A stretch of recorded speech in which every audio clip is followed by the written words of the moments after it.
ഇന്നെങ്ങനെ 55-ാം ദിവസം. അപ്പോൾ ജോലി വേണമെന്നെല്ലാം തോന്നി. അപ്പം ഇനി അടുത്ത ചൂട് ഒരു വർഷത്തേക്ക് കോഡിങ് പഠിക്കാൻ പഠിച്ചു. അതങ്ങനെ ഞാൻ വിഷ്ണുവിൻ്റെ വീട്ടിലെത്തിയിട്ട് കോഡിങ്ങിന് വേണ്ടി നല്ല സെറ്റപ്പ് ലാപ്ടോപ്പിൽ സെറ്റാക്കി.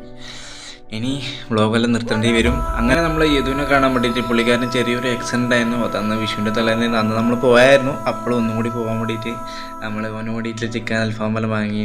എന്നിട്ട് പിറ്റേ ദിവസം ഞാൻ ഏജീൻ്റെ അടുത്തായിരുന്നു പഴയങ്ങാടി. അവിടെ നിന്ന് വീണ്ടും വീട്ടിലെത്തിയിട്ടോടെ എനിക്ക് അടുത്ത ഫ്രണ്ട്സിനൊപ്പം വീണ്ടും യദുവിൻ്റെ അടുത്ത് പോകാൻ വേണ്ടി. അപ്പോൾ ബാങ്കിൽ ആ കോഡിങ്ങിന് പഠിക്കാൻ വേണ്ടിയുള്ള സെറ്റപ്പിൻ്റെ പൈസ എടുക്കാണ്ട് അപ്പോൾ ഫ്രൂട്ട്സ് എല്ലാം വാങ്ങി വീട്ടിൽ സെറ്റപ്പെല്ലാം വാങ്ങിയിട്ട് നമ്മൾ കാറിലായിരുന്നു, വിപിൻ്റെ കാറിലായിരുന്നു നമ്മളന്ന് പോയത്. അപ്പോൾ കാറിൽ വഴിയെല്ലാം ചോദിച്ച് മാപ്പെല്ലാം ചോദിച്ചിട്ട് എങ്ങനെ യദുവിൻ്റെ വീട്ടിലെത്തി. ഒരിക്കൽ പോകില്ല വഴി തെറ്റി. അങ്ങനെ പോകാൻ നിൽക്കുമ്പോൾ യദുവിൻ്റെ ബയ്യെല്ലാം പറഞ്ഞു പുള്ളിക്കാരനെ നയ്യാന്ന് നീ കാണുന്നത്. പിന്നെ എങ്ങനെ ഹാപ്പിയാണ്, കുഴപ്പമൊന്നുമില്ല. പിന്നെ ഫോട്ടോ എല്ലാം എടുത്ത് ക്രോധപ്പൂ തന്നാടും കാലം താ